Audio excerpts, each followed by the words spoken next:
আসসালামু আলাইকুম আল beautiful pigeons লাভার, কেমন আছেন সবাই? দর্শকবৃন্দ, কবুতরের হচ্ছে যে এক পিস যে বাজে দেওয়া কবুতর ছিল সেটা হচ্ছে বিক্রি হয়ে গেছে। এখন রানিং কিছু কবুতর নিয়ে আসবো, আর বেবি কবুতর ক্রয় করব না, বাচ্চা কোনো সময় আর ক্রয় করব না। আমি যা কিছু ক্রয় করি সেগুলোই হচ্ছে আপনাদের রানিং কবুতর ক্রয় করব। আর ওই যে রাজা আর রানী আবার হলো ডিম পাড়ার জন্য ওরা তা দিয়ে বসে রয়েছে। এখন হলো সবগুলোকে খেতে দেবো। খেতে দেওয়ার আগে আপনাদের দেখাই গাইস, এই যে দেখুন, ঘরটা অনেক নোংরা। এই দেখুন, ঘরটা অনেক নোংরা। এই ঘর যদি পরিষ্কার না করি, তাহলে কবুতরা না খেয়ে আসতে ঠান্ডা চলে যেতে পারে, মানে ময়লা গেলে একটা গন্ধ হলে কবুতরা কিন্তু ঠান্ডা লেগে যেতে পারে। এই জন্য আমরা হচ্ছে প্রথমত এই ঘরটা পরিষ্কার করব। তারপর হচ্ছে এই ঘরটা পরিষ্কার করার পরে কবুতরের খাবার এবং পানি দেব।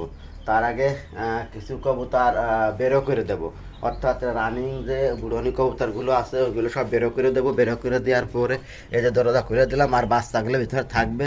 তাহলে কি হয়, পরিষ্কার করতে আমার অনেকটা সুবিধা হবে গাইস। তাহলে আমরা রানিং যে কবুতরগুলো আছে সেগুলো হচ্ছে দরজা খুলে দিয়েছি, এগুলো হচ্ছে বেরো করে দেবো।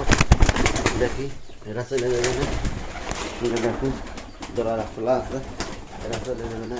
এই দেখুন বাজি দিতে দেওয়া এক সময়, এটা বাজি দেয় না। বাহ, ওরা যাক, আজকে ওরা বেরোতে চাচ্ছে না। না বেরোলে কিছু করার নেই। আমরা হচ্ছে যে কবুতর ওরা থাকুক, তারপরে আমরা কবুতরের ঘরটা পরিষ্কার করব। এবং আজকে হচ্ছে যে 3 দিন হলো, 3 দিন আগে হচ্ছে ঠান্ডার যে কোর্স চালিয়েছিল, তো কবুতর আলহামদুলিল্লাহ 100% সুস্থ হয়ে গেছে।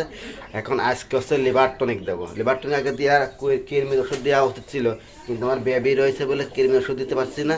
কবুতর যদি বাচ্চা থাকে তাহলে কৃমির ওষুধ দেওয়া যায় না, এই জন্য কৃমির ওষুধ এখন দেবো না। এখন হচ্ছে যদি ঘরটা চুয়া করবো, তারপরে খাবার দেবো, তারপরে আমি আবার ভিডিওতে আসছি। আপনারা সবাই ভিডিও চলে যাবেন না। এবং যারা নতুন যে সব জায়গাতে আমার ভিডিও প্রতিনিয়তই দেখতেছেন, প্লিজ চ্যানেলটা সাবস্ক্রাইব করবেন, হাত জোর করে বলতেছি। এবং যারা অলরেডি সাবস্ক্রাইব করেছেন, থ্যাংক ইউ সো মাচ। এবং কে কোন জেলা থেকে আমার এই ভিডিওটি দেখছেন, প্লিজ একটু কমেন্ট করে জানাবেন, তাহলে আমি অনেকটাই উপকৃত হব। তাহলে ভিউয়ার্স, আমরা ঘর পরিষ্কার করার কাজ শুরু করে দিই। অবশেষে আবারও চলে আসলাম। এই যে ঘরটা পরিষ্কার করার পরে এই যে দেখুন একদম পরিষ্কার করে এসেছি, কিন্তু এক সময় হচ্ছে ধুয়ে দেবো না। ঘরটা যদি নোংরা থাকে তাহলে সমস্যা হতে পারে। ঘরটা পরিষ্কার করা চলে আসছে। এখন কবুতরকে খাবার দেব। আমি শুধু এক বেলায় খাবার দিচ্ছি, 1 বাটি করে। আমার হলো 15টা কবুতর এখন আছে। এই যে কালদমের বাচ্চাও কিন্তু মাশাল্লাহ, এরা কিন্তু উড়া হয়ে গেছে, একটু ঠান্ডা লাগা ভাব আছে। আর এই যে বেবি দুরা এখানে উঠিছে, আর এরা হচ্ছে ডিম পাড়বে। আর স্ট্যান্ডে যারা বসে আছে তারা তো ভদ্র হয়ে বসে রয়েছে সকালে নাস্তা খাওয়ার জন্যই। আজকে এদের নাস্তা দেব। তাহলে দেখি আমরা খাবারটা দিয়ে দিই। খাবারটা আমাদের সেখানে ড্রাম বানাইছে, সেই ড্রামে দেবো। দেখুন, এই দেখুন, ঠিক 1 বাটি খাবারই আমরা দেব, তার বেশি দেবো না। 1 বাটি খাবারই দেবো। 2টা পাত্রে মাশাল্লাহ ভাগ করে দেবো। এই যে দেখুন, 1 বাটি দিলাম, ঠিক আছে। এখন সব কবুতর নামবে না, নামে আসছে, এরা খাওয়া দাওয়া করবে না। এটা একটু দেখবে, দেখার পরে এদেরকে পানি দেবো, ঠিক আছে। মাশাল্লাহ পানি দেবো। আর এই যে রুম বাজে, এরা কিন্তু এই যে বাজে দিবে না, এরা কিন্তু যাই হোক উঠতেছে, ই করতেছে, বাজে দিবে না। কাল দমু নামিছে। এবং এখন রুম বাজির এটা হচ্ছে একটু বাচ্চা, একদমই ছোট, তা বড় হয়ে গেছে। যাই হোক মাশাল্লাহ, এদের হচ্ছে যে এখন এই যে খাবার দিবেন। আরও ওই যে বাচ্চা 2টা ওখানে আছে, বাচ্চা 2টা খুঁটে খাওয়া শিয়ে গেছে। ওদের সাথে দিলে বাচ্চা 2টা খুঁটে খায়। তাহলে চলুন গাইস, আমরা বাচ্চা 2টাকে নিচেই নামাই দিই। এই যে দেখুন এত সুন্দর বেবি হয়েছে, এই দেখুন এত সুন্দর বেবি হয়েছে, প্রচুর বড় সাইজ হয় এবং ইহায় দেখুন এত সুন্দর বেবি। এই যে দেখুন এত সুন্দর বেবি, কালার গঠন লেজের ইটি, ঠিক আছে, অনেক সুন্দর। এই দেখুন এখানে নামাই দিলাম। রাস্তা এখন খাওয়া দাওয়া করবে না, আরও নিয়ে আসবো, আরও কবুতর নিয়ে আসবো। 25 জোড়া ইনশাল্লাহ বানাবো, 50 পিস একদম জোড়ায় যেগুলো টার্গেট থাকে, জোড়া ঠিক করে কালার ম্যাচিং করে মাশাল্লাহ আরও 50 জোড়া মতো, 25 জোড়া মতো, অর্থাৎ 50 পিস কবুতর বানাবো। মাশাল্লাহ 100% আপনারা দোয়া করবেন। 25 জোড়া হয়ে গেলে 50 পিস আমার অনেক দিনের শখ। 25 জোড়া গেলে 50 পিস বিভিন্ন জাতের কবুতর বানাবো। আর এখান থেকে যাই হোক আর বিক্রি করবো না। আর যে সেই শর্টবাজিটা বিক্রয় করে দিয়েছে, একদম জোর করে নিয়ে গেছে। এখন যে কবুতরগুলো আছে এগুলো আর হচ্ছে বিক্রয় করব না, এদের হচ্ছে রেখে দেবো।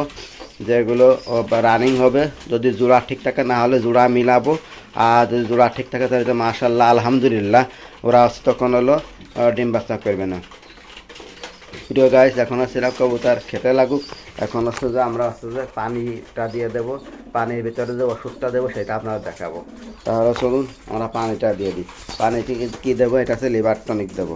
আজকে আমি লিভার টনিক গাইস, এই দেখুন এটা আমি এই লিভার টনিকটা কবুতরকে খেতে দেবো। এটা অনেকটাই ভালো কাজ করে।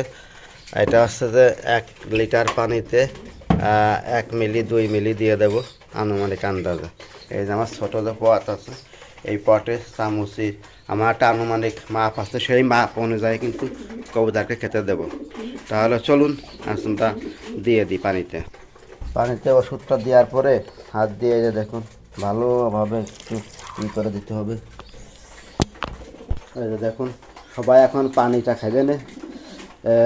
আমি হচ্ছে ঠান্ডার যে কোর্স করাছিলাম তার থেকে কাছে 3 দিন পরে আবার 3 দিন এই যে লিভার টনিক দিচ্ছি, আবার 3 দিন সাদা পানি খায় রানা WS খাওয়া মানে।